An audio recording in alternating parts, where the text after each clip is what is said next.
Okay, so today we're going to be able to graph from what's called standard form. So let's look at what standard form is.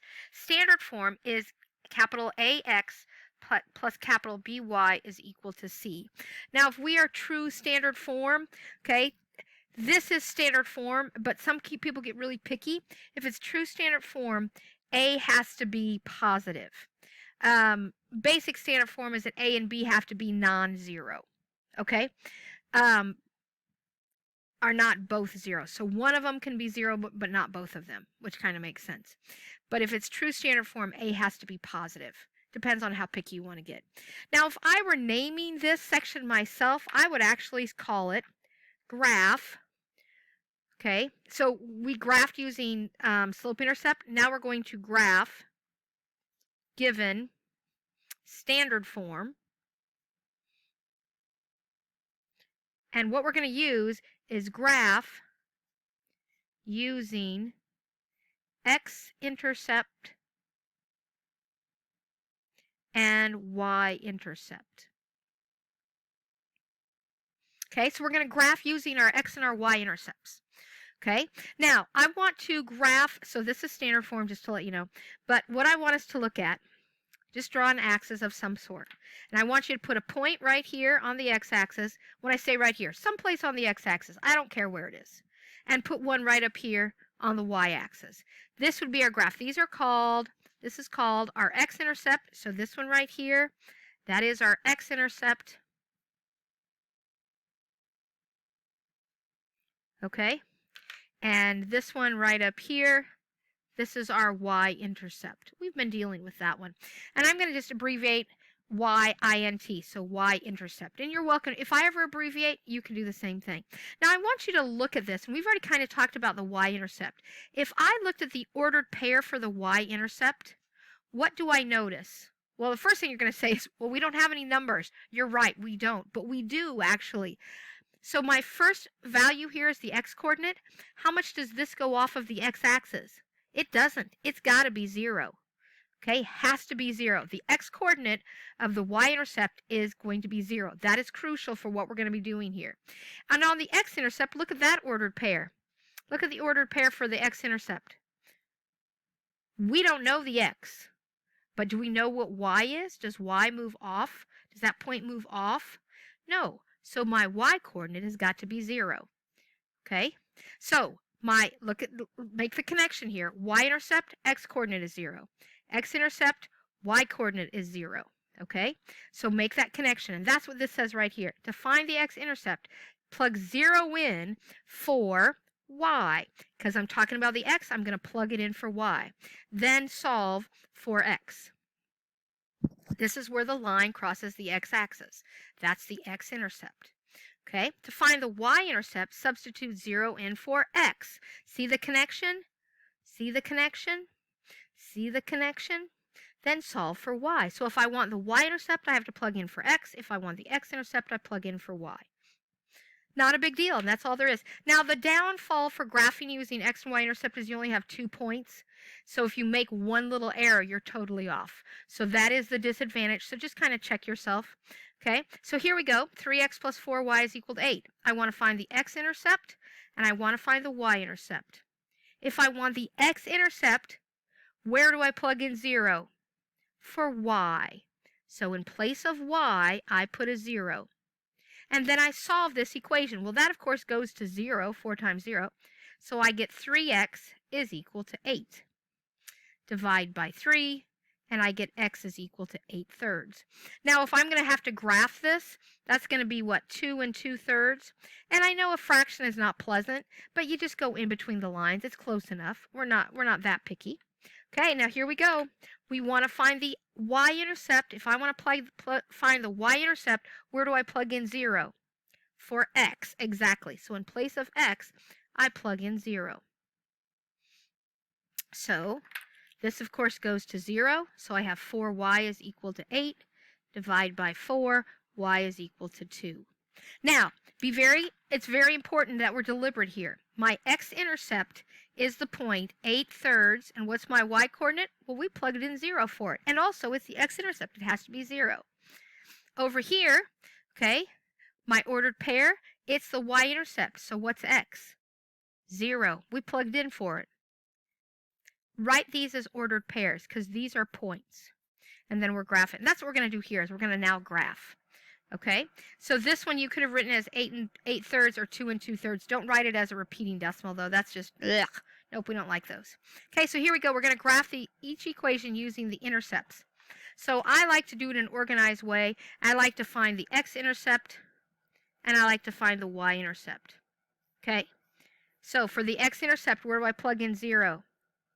For y. So I have 2x plus 3 times 0 is equal to 12. I realize that's going to be 0 all the time, and you could go directly to 2x equals 12, but I would recommend not skipping too many steps. Now from here, okay, I'm not going to show you skipping steps yet. 2x is equal to 12. Some of you have already figured it out, so we get x is equal to 6. So my x-intercept is the point 6. What's my y-coordinate? Of course it's 0, because we're on the x-intercept. Let's find the y-intercept. So if I want to find the y-intercept, where do I plug in 0? For x, exactly. And when I'm doing these, I actually say it out loud to myself. If I'm finding the y-intercept, I plug 0 in for x. I say those in my head so that then I'll remember. Now, I will show you one little place. You could go right from here. You know that this is going to go away, so I can just solve for y. I could divide both sides by 3. It's not a big savings. But for those of you going, oh, I hate to write all these steps, that's one place you can do it. That's my y-coordinate of my y-intercept. What's the x-coordinate? 0. Okay, now we plot these 2 points. So this, of course, is on the x-axis. It's the x-intercept, so it's 6. And then this one is my y-coordinate. It's at 4. And then I just draw a line between those two that connects this. And of course, because I'm graphing a line, I'm going to go all the way to the edge of my grid, and I'm going to put arrowheads on. Okay, so given standard form, that's the easiest way to do it, is to find your x and y intercepts.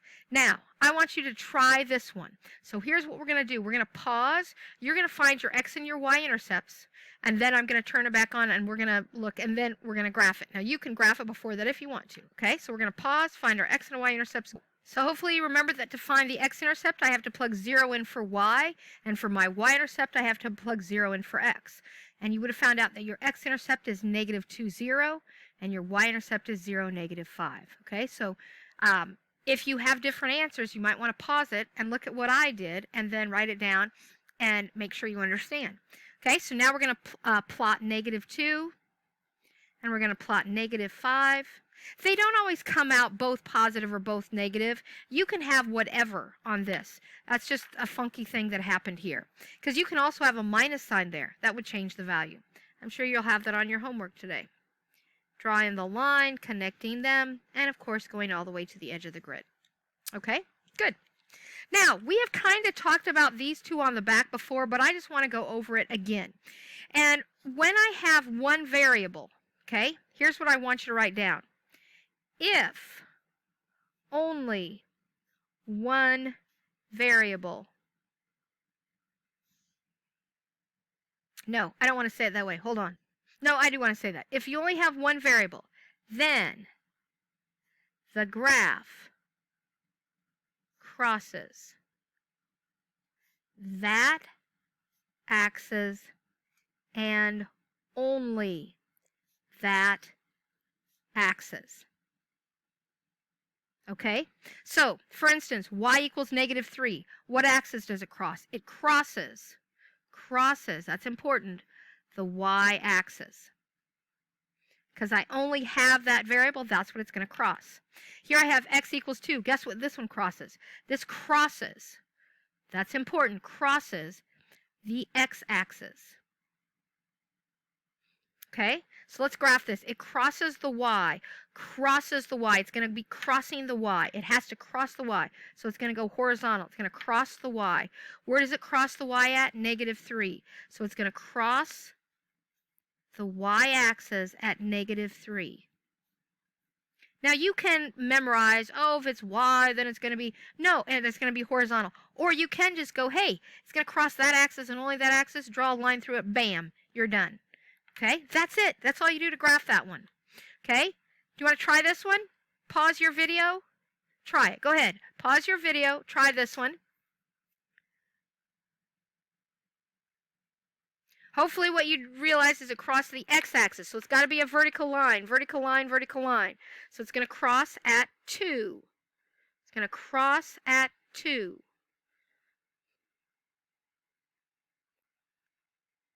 That's your line. Done. Okay. Now look at these. What's my slope here? Vertical line is undefined. Exactly. And then, of course, this one has to be 0. Good. Your homework for today.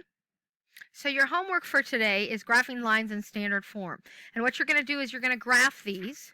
Well, I would first find, of course, the x and y intercept, and then graph these.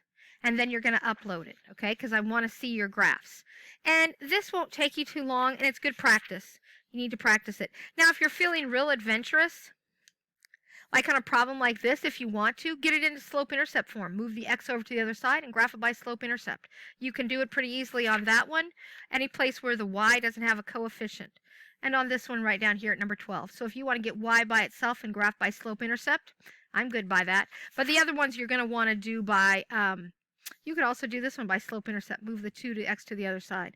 This one you're going to want to graph by, well, it just is easier. Probably, but by your x and y intercepts. So I don't care how you graph them, but make sure you know how to do x and y intercepts and graphing using x and y intercepts. But if you want to go back and do slope and y-intercept, you can. Just move that 2x over, add a negative 2x, and you can graph by slope y-intercept. Good. I do want you to do all of these. It's good practice. You need it. Okay? Questions? You know where to find us. Thank you.